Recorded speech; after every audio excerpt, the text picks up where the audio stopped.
மா, கொஞ்சம் சுடு தண்ணி வச்சு கொடுக்குறியாம்மா?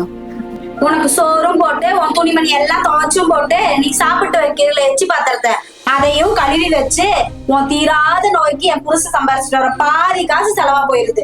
ஆஸ்பத்திரிக்கு மருந்து மாத்திரைக்குன்னு செலவா போயிடுது. இதுல உனக்கு சுடு தண்ணி வேற வச்சு தருவாங்களா?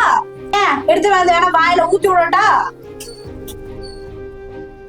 என்னால இந்த மாதிரி வேலை செய்ய முடியலம்மா. என்னால முடிஞ்சிச்சுன்னா கண்டிப்பா நான் எல்லா வேலையும் நானே செஞ்சு வச்சிருப்பேம்மா.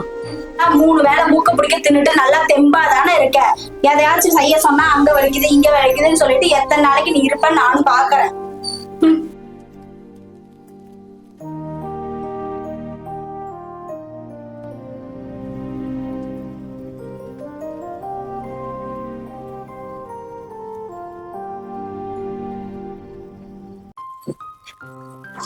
இந்தாங்க.